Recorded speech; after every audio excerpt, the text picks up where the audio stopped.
भाई जिस तरह से निफ्टी कभी ऊपर जाता है कभी नीचे जाता है, और मैं तो एक बात कहूँगा, आप ध्यान से सुनना इस गाने को, कहते हैं कि थोड़ी थोड़ी भाग गई तुम तो, कि थोड़ी थोड़ी गिर गई तुम तो, किया हमको कंफ्यूज पर मौके दे रही हो तुम तो, और मौके पे चौके लगा रहे हम तो। तो ये निफ्टी जो है मौके पे चौके दे रहा है। बाजार क्या है, कभी ऊपर जाता है कभी गिरता है, हमें कंफ्यूज करता है पर मौके देता है, और मौके देता है तो हम वहाँ पे चौके लगा ही दें। तो भैया ये बाज़ार भी अपने आप में एक बड़ा इंटरेस्टिंग बाज़ार हो गया, जिसमें बहुत प्यारे प्यारे शेयर उन रेटों पे मिल रहे हैं जिसमें आदमी सोच भी नहीं सकता था। लेकिन आदमी को क्या लगता है कि भाई सब और गिरेगा, मुझे भी लगता है, तो थोड़ी थोड़ी खरीदारी अपने हिसाब से अच्छे शेयरों पे, और जो काफ़ी लगता है भाई गिर गए हैं, थोड़ा सा भाई साहब थोड़ी जजमेंट तो लेनी पड़ेगी ना, उसका पास्ट रिकॉर्ड देखो, फाइनेंशियल डिटेल्स देखो, उसके हिसाब से नतीजे निकालने पड़ेंगे। तो भैया मेरे हिसाब से मौके तो बाजार में है, तो सीधी सी बात है, थोड़ी थोड़ी चढ़ गई तुम तो, कि थोड़ी थोड़ी गिर गई तुम तो, दिया मौका हमें जो मारेंगे चौके रे हम तो। भाई तुम मौके दे तो हम तो अपने चौके लगा ही रहे हैं। बाकी देखो सब्र से ही सब्र का फल मीठा होता है। तो आई एम वेरी हैप्पी, और धीरे धीरे रूटीन बेटर करते जा रहे हैं, चीज़ों को समझते जा रहे हैं, उनका फ़ायदा उठाते जा रहे हैं। बाकी डार्लिंग आपको क्या लग रहा है, बाज़ार किस दिशा में जाएगा, क्या कमाल करेगा? आप खरीदारी कर रहे हैं, बिकवाली कर रहे हैं, भाई आप क्या कर रहे हैं, लिख डालिए कमेंट में, क्योंकि डार्लिंग आप जानते हैं मैं सारे कमेंट पढ़ता हूँ।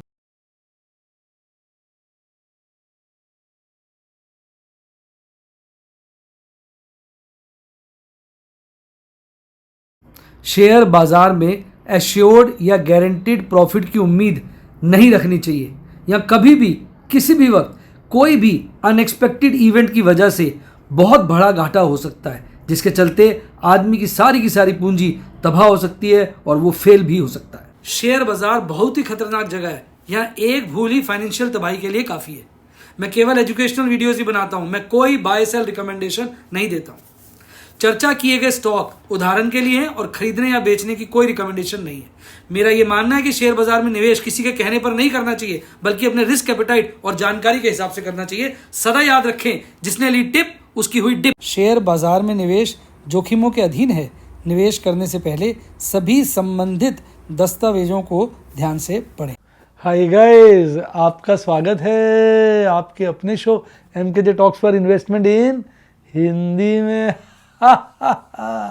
कैसे हैं आप भाई? देखो कहते हैं ना कि मौका तो बाजार में मिलता ही है, एक दिन ऊपर एक दिन नीचे, बाजार में यही कड़ी चल रही है इस वक्त। बाजार जो है, जैसे मैंने आपसे पहले भी कहा कि बाजार जो है रेंज बाउंड हो गया, थोड़ा चढ़ेगा थोड़ा गिरेगा, थोड़ा स्टेबल रहेगा। उसके चलते इस वक्त स्टॉक्स में बड़ी अच्छी जो है, मैं भी थोड़ा रुका हुआ था, पर अब मुझे भी लग रहा है कि ट्रेडिंग बढ़ाऊंगा मैं ऑप्शंस की, FNO की।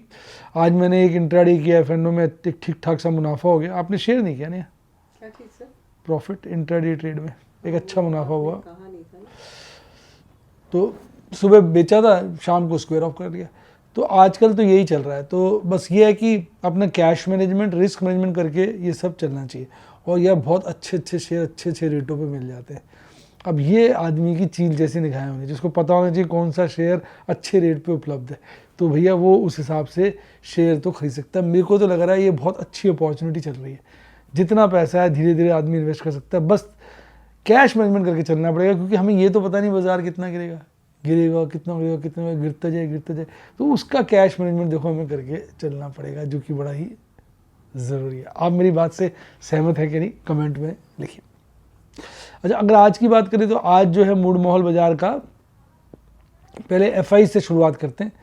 FI ने देखो कर डाली बिकवाली। FI जो है ना, कोई मौका नहीं छोड़ते। आप देखो 3,362 यानी लगभग 3500 करोड़ से थोड़ी कम की कैश सेगमेंट में बिकवाली करी। 1365 करोड़ की इंडेक्स फ्यूचर बेच डाले, 2419 करोड़ के स्टॉक फ्यूचर बेच डाले, और एक बड़ी बिकवाली फिर से लगभग 7200 करोड़ की कर डाली।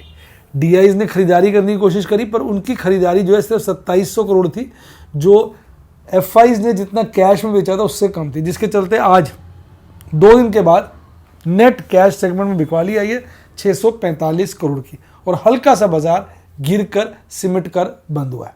अब देखिए ये आपका जो इंडेक्स की लॉन्ग है वो कम हो गई हल्की सी, 19.16 है की, और स्टॉक की लॉन्ग भी कम हुई है, 60.88 है। तो बाजार में जो है उठापटक जो है चल ही रही है। एफआईज कभी बढ़ा बेचते हैं, कभी खरीदते हैं।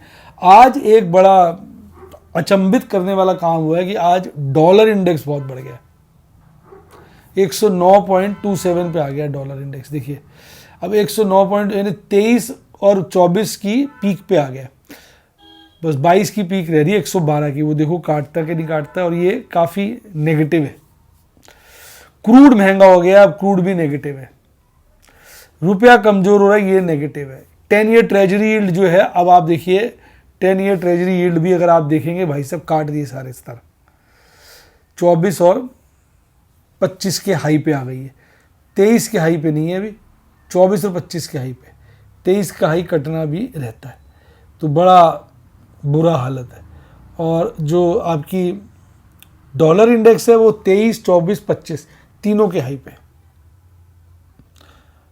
और 10 ईयर ट्रेजरी यील्ड जो है वो 22 का तो हाई काट गई है, लेकिन 23 का हाई नहीं काटा है। 23 का हाई काटने का मतलब समझिए मोटा मोटा ऑल टाइम हाई हो जाएगी। अक्टूबर 26 को एक हाई बना था लगभग 5% का। प्रॉब्लम क्या आ रही है यूएस के अंदर कि यूएस के ना अपने जो डेटा आ रहे हैं वो इकॉनमी को ठीक बता रहे हैं। अब अगर इकॉनमी ठीक है तो फिर उनका फेड इंटरेस्ट रेट क्यों काटेगा? अब उनका इंटरेस्ट रेट काटने के चांसेस कम हो जाते हैं जब इकॉनमी ठीक ठाक चल रही है। तो क्या होगा? 10 ईयर ट्रेजरी यील्ड बढ़ेगी। तो ये है सारा किस्सा। कई लोग पूछ रहे हैं भाई क्यों बढ़ रही है, उसके पीछे ये कारण। अब मार्केट मूड देखेंगे तो आज फियर का मार्केट मूड बरकरार है, 37.69। देखो आज बाजार गिरा, हल्का सा ये बढ़ा है क्योंकि कल ये ज़्यादा गिर गया था, आज थोड़ा सा स्टेबल हो गया। अब अगर हम बात करें आपके इंडाइसिस की तो सारे इंडाइसिस लाल में बंद हुए हैं और इंडिया विक्स भी आज गिरा है, 14.5 के आसपास है।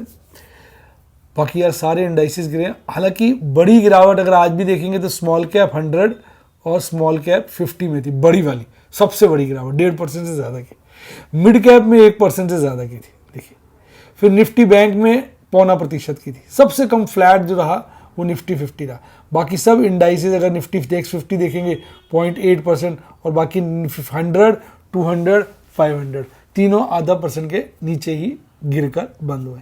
एक्चुअली ये तीनों इसलिए संभल गए क्योंकि निफ्टी 50 में गिरावट कम है, इसलिए इन तीनों पे इम्पैक्ट आ गया। निफ्टी नेक्स्ट 50 देखिए कितना ज़्यादा गिरा। तो निफ्टी 50 ने आज कई सारे इंडाइसिस को बहुत ज़्यादा गिरने से रोक दिया है, थाम दिया है। आज का ये कमाल है। अच्छा अगर अब हम बात करें, मेरा एक फ़ोन कोई होता था ना, अगर हम बात करें भाई एक नज़र मार लेते हैं, जब इतनी चर्चा कर रहे हैं अपने इंडाइसिस की, क्या चल रहा है विदेशों में। बच्चे कह रहे थे विदेशों का नहीं बता रहे आजकल, विदेशों में क्या चल रहा है ये उसके ऊपर एक हल्की सी चर्चा कर लेते हैं। वैसे आपकी क्या राय है, मिड कैप और स्मॉल कैप के भी खास इंडेक्स की डेटा डालूं? अगर डेटा डालूं तो फिर किसकी डालूं? मिड कैप 50, स्मॉल कैप 50 या मिड कैप 100, स्मॉल कैप 100 का डेटा भी इनकॉर्पोरेट करूं? थोड़ा सा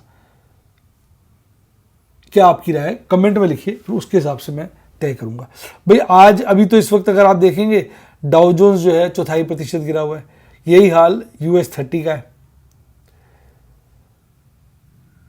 है और डाउ जोन्स 2.25% गिरा हुआ है। S&P 500 हल्का सा गिरा हुआ है, नैस्डैक हल्का सा बढ़ा हुआ है, स्मॉल कैप 2000 काफ़ी गिरा हुआ है 1.25%। तो ओवरऑल जो है US के बाज़ारों में भी हालत ख़राब है। अगर अब आप यूरोपियन बाजार कनाडा को देखेंगे वो हल्का गिरा हुआ है, ब्राज़ील का खासा गिरा हुआ है 1% से ज़्यादा। अब अगर हम यूरोप में चले जाएँ तो वहाँ मिले जुले संकेत है, जहाँ 3 बाज़ार हल्के फुल्के बढ़े हुए हैं वहीं 5 बाज़ार हल्के फुल्के गिरे हुए हैं। बढ़त में रशिया सबसे ज़्यादा बढ़ा हुआ 0.9%, पर रशिया को हम ज़्यादा तवज्जो देते नहीं हैं। और पेरिस सबसे ज़्यादा गिरा हुआ 0.9% है। बाकी सब भी हालत जो है ख़राब है। अब अगर हम बात करें भागने वाले शेयरों की तो 792 शेयर भागे, 1719 शेयर गिरे। तो एडवांस डिक्लाइन रेशियो फेवरेबल नहीं था, आज एडवर्स था काफ़ी। ऑयल इंडिया बहुत अच्छा भागा, ONGC बढ़िया भागा, L&T फाइनेंस भागा, गेल भागा। इनमें तेजी देखने को मिली। ऑयल के प्राइस बढ़ने के चलते ONGC जो है वो अच्छी खासी दौड़ लगा रहा है। गिरने वालों में आज डिक्सन की निकाल दी हैकड़ी, सीधा 8-9% के करीब गिर दिया। पेटीएम की निकाल दी हैकड़ी, सीधा 8-9% गिर दिया। IGL को 5.5% गिर दिया। लुपिन को भी 4.5% गिर दिया। तो कहते हैं पजामे खोल दिए इनके। निफ्टी 50 में 23 शेयर बढ़े हुए थे, 27 शेयर घटे हुए थे। तो 23,707 में निफ्टी कल बंद हुआ था। आज हल्का सा गैप ओपनिंग 23,750 पर खुला। उसके बाद जो है ना बाजार जो है शुरू में थोड़ा ऊपर था, उसके बाद गिर के बॉटम मिड सेशन में 12 बजे के आसपास बनाया 23,496 का, फिर काफ़ी रिकवरी ले ली और 23,751 का पीक अंतिम दौर के दौरान बनाया। हालांकि शुरुआत में भी वहीं पहुंचने की कोशिश कर रहा था और उसके बाद हल्का सा 23,688 पर हल्का सा गिरकर 19.08% की गिरावट के साथ बंद हुआ। तो फ्लैट ही कह सकते हो। ONGC, रिलायंस, TCS, ITC इन दिग्गजों ने आज बाजार को संभाला है। Asian paint, doctor Reddy lab और BPCL। मरने वालों में Apollo hospital, Trent, Shriram finance, Bajaj auto, UltraTech, Adani port, Bharat electric आगे थे। अब देखो ये बाजार जो है ना, आज भी बाजार ने 200 दिन मूविंग एवरेज से हल्की सी ऊपर की क्लोजिंग दी है, पर विक नीचे की बड़ी लंबी है। बाजार गिरता है फिर थोड़ा संभल जाता है। अब क्या कहें, बाजार मतलब थोड़ा सा परप्लेक्स तो है और बेरिश क्रॉसओवर लगातार बना हुआ है और RSI अभी भी 40 के ऊपर है। 40 के नीचे आएगा तो चिंता गहरा जाएगी। अगर ऑप्शन चेन एनालिसिस की बात करें, कल एक्सपायरी है, आज वेडनेसडे है जी, है ना, कल एक्सपायरी है। कल के हिसाब से अगर आप देखेंगे ऑप्शन चेन एनालिसिस में तो 23,688 में बाजार बंद हुआ तो 24,000 पे मैक्सिमम पेन है और सेकंड हाईएस्ट जो है 24,200 पर है। पुट राइटर्स की बात करूं तो यहां घटे हैं, यहां घटे हैं, यहां बढ़े हैं, यहां घटे हैं, यहां बढ़े हैं, यहां घटे हैं, यहां घटे हैं, यहां घटे हैं, यहां घटे हैं। पुट राइटर्स में कॉन्फिडेंस हिला हुआ है, घट रहे हैं। कॉल राइटर्स की बात करूं, बड़े बड़े बड़े बड़े बड़े बड़े, यहां हल्का से घटे, हल्का से, यहाँ हल्का से ऊपर के लेवल पे हल्का घट के नीचे के लेवलों पे बढ़ गए, जिसके चलते अगर आप PCR देखेंगे आज 0.72 है। मंथली PCR 1.15 पे, क्योंकि वहां पर कोई खास परिवर्तन नहीं है। डेटा लगभग समान सा है, बस थोड़ा सा परिवर्तन ये है, हल्का सा डेटा में चेंज आया कि 24,000 पे कल पुट का मैक्सिमम इंटरेस्ट था, आज वो 23,000 पे, और कल सेकंड हाईएस्ट 23,000 पे था, आज सेकंड हाईएस्ट 24,000, इंटरचेंज हो गया। यही हालात कॉल के भी है। कॉल का ऊपर इंटरेस्ट कल हाईएस्ट था 24,000 पर, पुट का भी 24 पे था, आज कॉल का चला गया 25,000 पे। कल कॉल का सेकंड हाईएस्ट था 25,000 पे, आज सेकंड हाईएस्ट हो गया 24,000 पे।